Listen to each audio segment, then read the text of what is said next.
Hey everybody, Chris, the old-ass retro gamer here. I was tagged in another video recently by fellow YouTuber Nintenjoel. You might remember I've done a couple of collaborations with him on this channel. And asked for me to film a video response. And the topic is my 5 most nostalgic video games. I actually found this topic kind of difficult. A lot of the games in my collection are of some sort of nostalgic value to me. Outside of the Dreamcast, I'm not really going for any complete collections. I'm basically collecting the games that I had as a child or wanted as a child and never could get my hands on. So there's a lot to choose from, and to narrow this down to 5 games, yeah, it was hard. It took me about a week going over the titles over and over again, trying to figure out which ones were my favorites, and I think I made the right choices, so here we go. My first most nostalgic video game is Black Belt for the Sega Master System. I touched on this a little bit in the Midwest Gaming Classic 2016 video that I released a few weeks back. Outside of my direct family, my mother, father, and brother, the rest of our family lives in the Ohio/Pennsylvania region.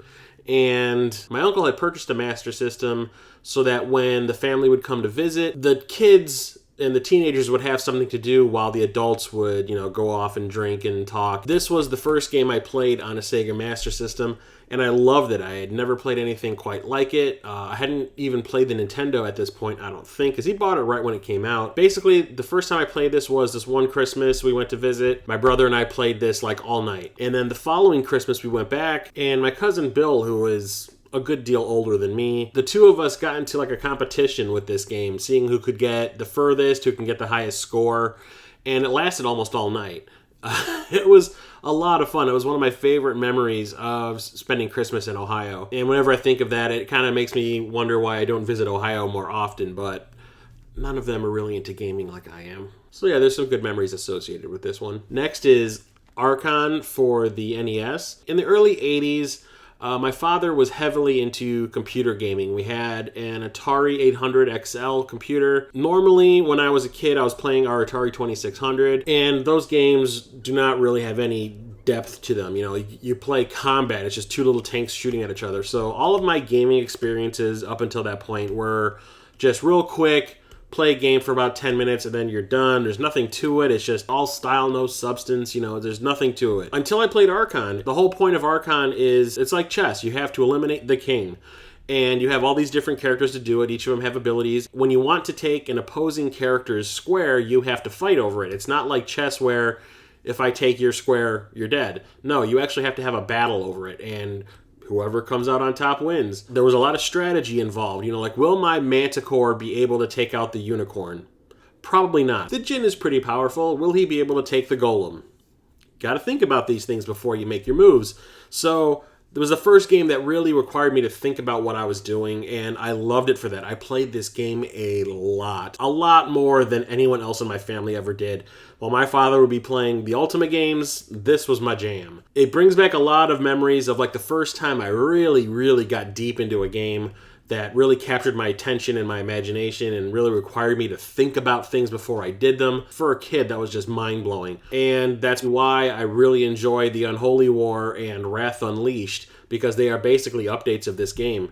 And every time I play those games, it kind of brings me back to the early 80s playing this for the first time. Next is Laser Blast for the Atari 2600. I just talked about how Atari 2600 games really didn't have any depth to them, but sometimes it's not really necessary. This was a twitch shooter of the highest order. It's a very simple concept. You play as a bunch of UFOs that are flying along the top of the screen, and there are forces you need to defeat at the bottom of the screen. And you play as the UFOs, and all you have to do is constantly shoot down at the forces on the ground and destroy them. It's kind of like Space Invaders in reverse. Instead of shooting from the ground up, you're shooting from the sky down. And it gets really fast and crazy, and this game took up hours and hours of my time, and out of all of the games that we had in our Atari 2600 collection, I can't really say that many games would hold my attention for that long.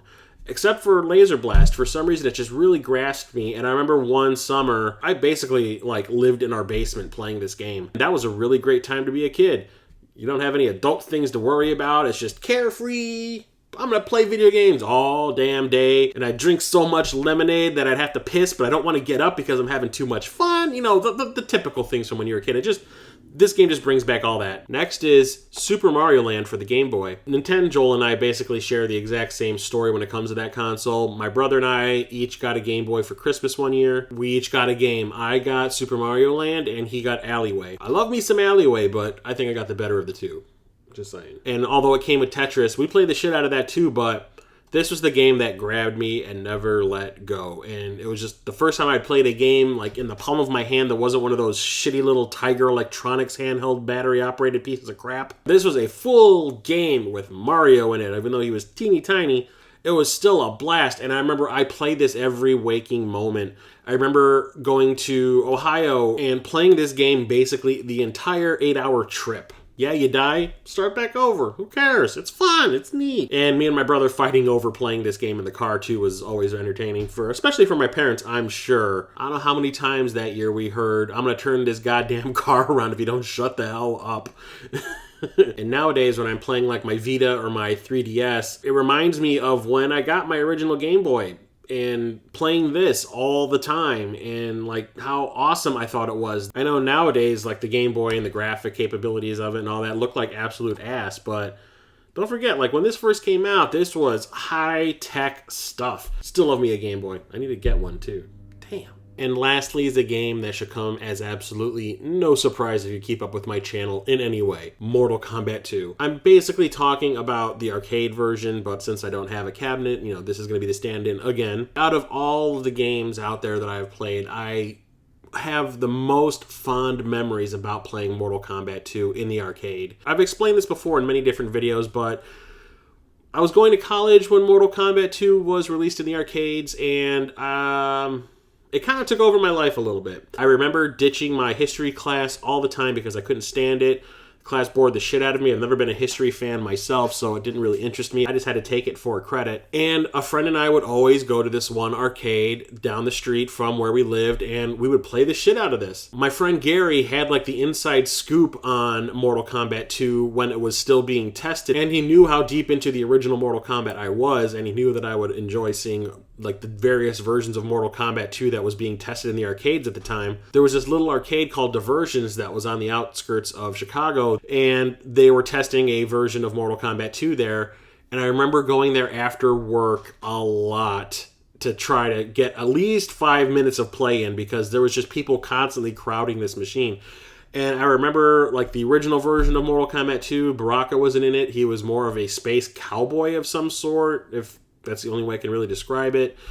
And there was a lot of glitches still in it. I remember that when it came to Baraka finally being put into the game, there was this glitch where after you would perform the babality, you could still move Baraka around and still perform moves and all that. And what everyone would do was they'd perform the babality on their opponent, walk up to the baby, and then do that scissor chop move that he would do where he'd get down on his knees and do that scissor chop that would stop people from jumping at him and hack the baby up into nothing.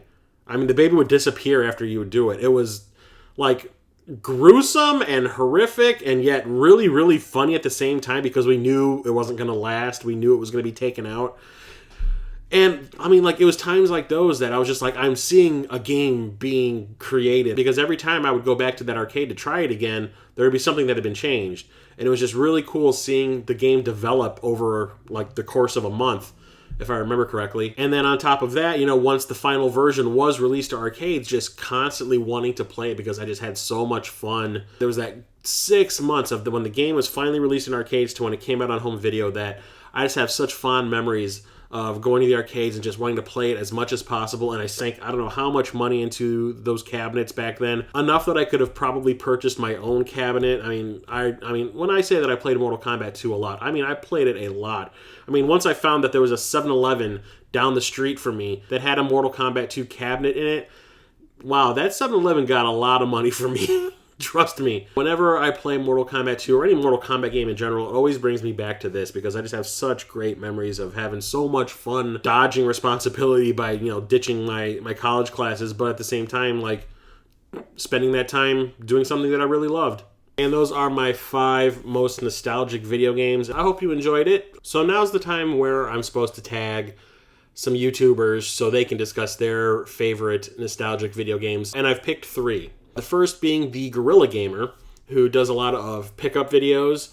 Really fun. He finds a lot of really cool stuff out in the wild. He also runs a Facebook group called Water Cooler Games Discussion, which is a pretty fun group. I post links to my videos in there sometimes. Next is Bossum Burf, who's a YouTuber I recently discovered through Nintenjoel, and I actually ended up kind of running into him at the Midwest Gaming Classic this year. Really nice guy, and I really like his channel. He does reviews and some pickup videos. I really love his reviews. And lastly is Radical Reggie, who you might know from Metal Jesus Rock's channel. He's a guest star a lot in those videos. I love his channel. He does this Breaking the Seal series where he gets a sealed game and you actually see him open it up, take the cellophane off and open it up and check out everything. And for the first time, he even makes comments about like, oh, it's that new game smell. Really cool. So I'd like to ask the Gorilla Gamer, Bossum Burf, and Radical Reggie to talk about their top 5 nostalgic video games. So that's it for me. So please subscribe to my channel, share links of my videos on the social medias if you can, help a brother out. Don't forget to comment below, what are your top 5 nostalgic video games? Let me know, I'm genuinely interested. And if you liked the video, give it a thumbs up. Please. So until next time, I am Chris, the old-ass retro gamer, signing off.